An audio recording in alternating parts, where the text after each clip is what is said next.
So give them all that.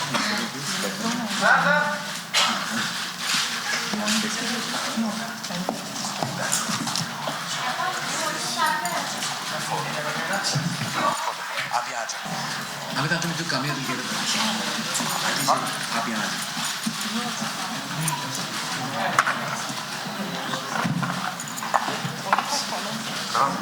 पहले आप ये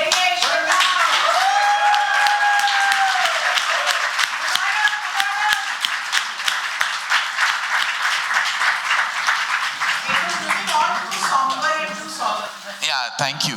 Thank you. Well done, Shavana ji. We love you. Jayanti, I would love to ask you what you're feeling at this moment. She said, "Good Lord," before I gave you the mic. Good evening. Sorry for coming in late. Sorry, Shweta. Sorry, Karan. We got held very badly in traffic. I knew she would do this. Since she was a child, I knew she would someday write. Mother's instinct. What else? You just asked me one question. No, that's it. You have nothing else to add to that? You knew she would write. Mother's instinct, that totally we all knew she would write. In fact, I was hoping that one day she'll act, but that won't happen. I think that she's very inspired by your screenplay writing. Oh, me? Yes, because the way you detail your characters, I think that's what she's done in this book. I was actually quite surprised, and I keep saying, Shweta, is this character that person we knew? Is this character? She says, no, Mom, no. She's totally lying. They're all real people. And she's just not telling us. She's inspired by many people, and people perhaps is sitting in this room here. You'll never know. They may have found their way into her book. Even I feel some of the characters are very close to people that I think you and I both know. We'll discuss that later, Auntie Jaya. Thank you. Thank you for being here. Amit Uncle, may I please ask you what you're feeling at this moment? Thank you, ladies and gentlemen, for having us here. It's a moment of great pride and honor, very emotional for parents to be at the launch of their daughter's book.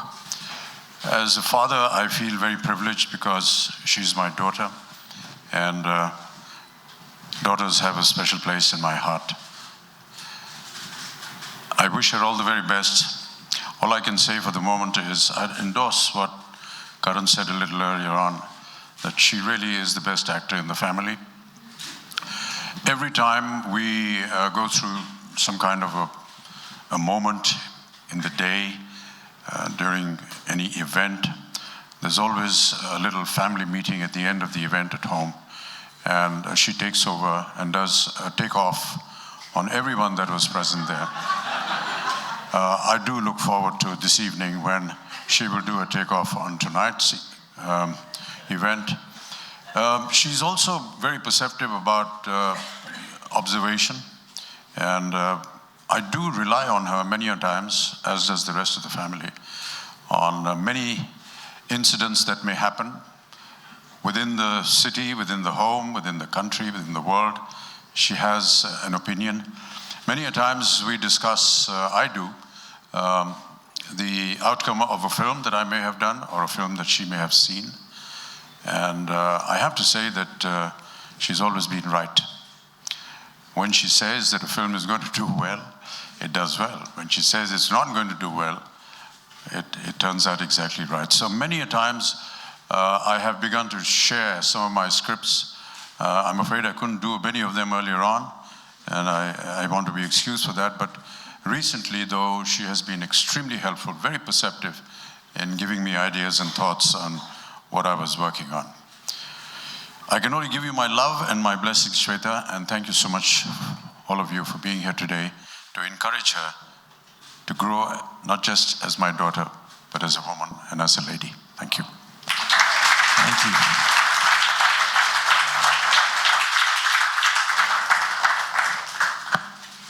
Thank you so much, Amit Uncle. And may I also now please request you to read your favorite passage from the book for all of us. It would be an absolute honor. Thank you. Want that off? It's connected.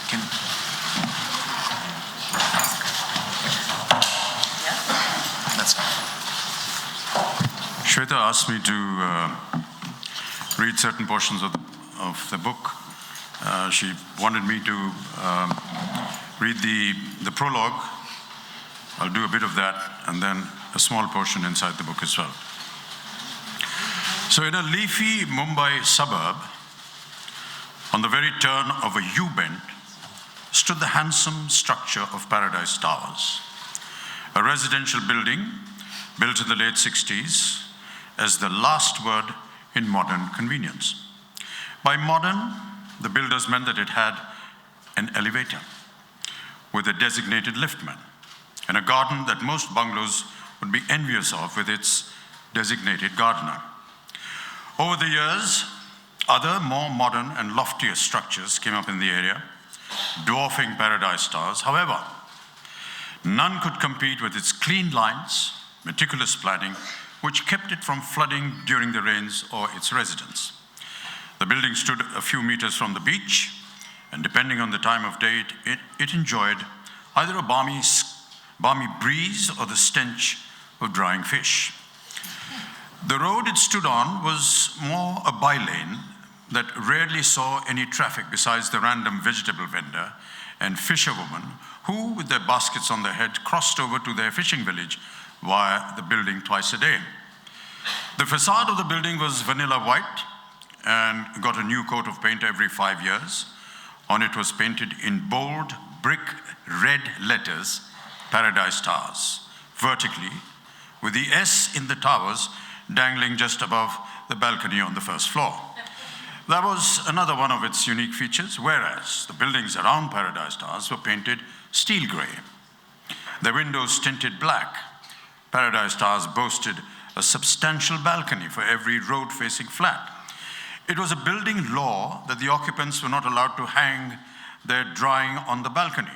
So as the years went on, it retained its aesthetic appeal, while the places around it got cluttered and messy.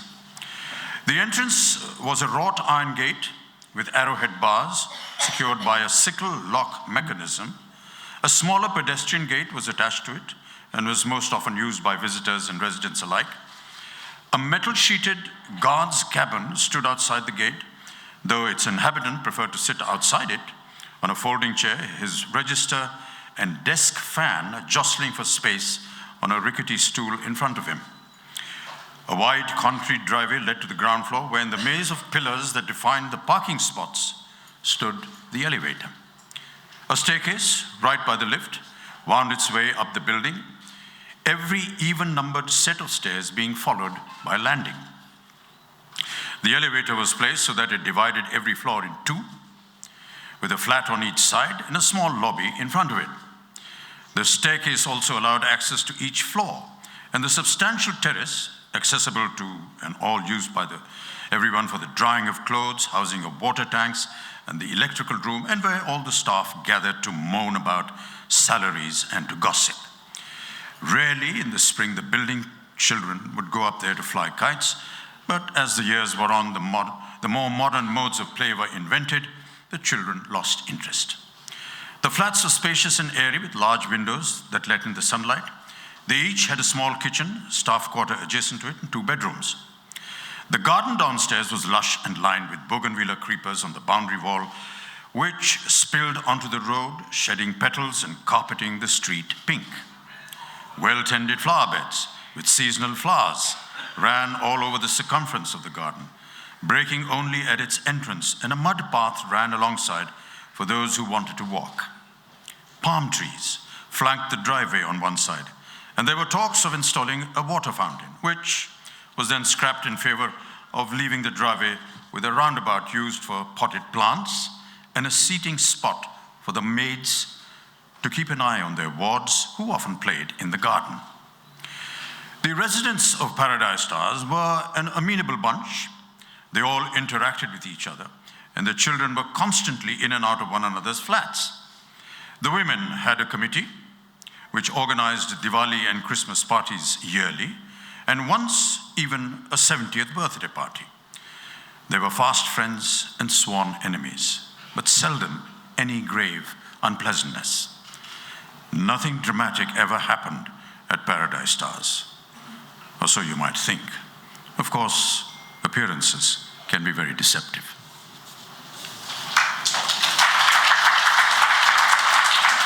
So that was the prologue to the book, and there's a little small chapter on one of the elements that stayed in Paradise Stars. So Dinesh's vacant spot in the car park was soon occupied by a bicycle superfluously trilling its bell as Mr. Roy, his mop of wiry black hair ruffled by the wind and thick black square-framed spectacles balanced on the tip of his nose that he peered over, swerved into place.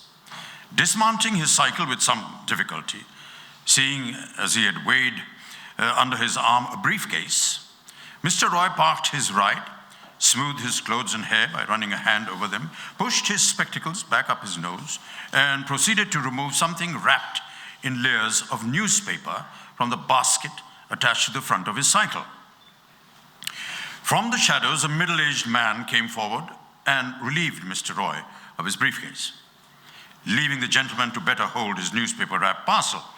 Though the Roys had a car, Mr. Roy preferred to use his bicycle on trips to the fish market, or so he told his friends. The truth, however, was that he had once driven himself into the gutter right outside the building. A nostalgic song on the radio had set him off daydreaming, causing him to lose control of his car.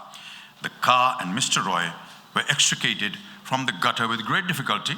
One of the Kapoor children had even captured the entire episode on their phone. The car, though, sent for an overhaul, would always smell of rotting bananas every time the engine overheated. Mrs. Roy had ever since forbidden her husband from driving the car when he was on his own, and so Mr. Roy had resorted to using his bicycle for most errands. Mr. Roy rung for the elevator that whirred and hummed as it descended, the liftman smiling his broad smile as he came into view. The grill of the elevator drawn open, the liftman greeted his passenger, who once ensconced in the lift became the subject of his over-familiar repartee. "Fresh fish for dinner today, Sabji?" he asked, eyeing the parcel that Mr. Roy was now cradling in his arms. Mr. Roy gave him a perfunctory smile that should have indicated to the liftman that he found his questioning impertinent, but in this case managed only to encourage him. "When I was in my village in Bihar," the liftman prattled on, "we knew many Bengali families. Nothing like homemade macher jol, Sabji. It had been an age since I have had the pleasure of eating such delicately prepared fish."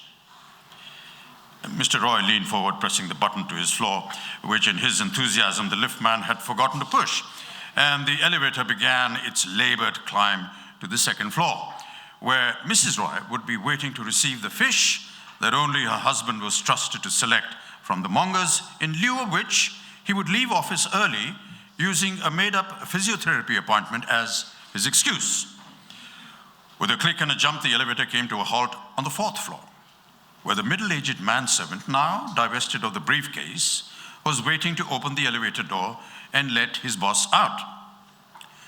The minute he stepped onto the landing of the fourth floor, Mr. Roy's superior olfactory senses picked up the most divine aroma. Tilting his head backwards and flaring his nostrils, Mr. Roy shut his eyes, gave himself up entirely to the scent.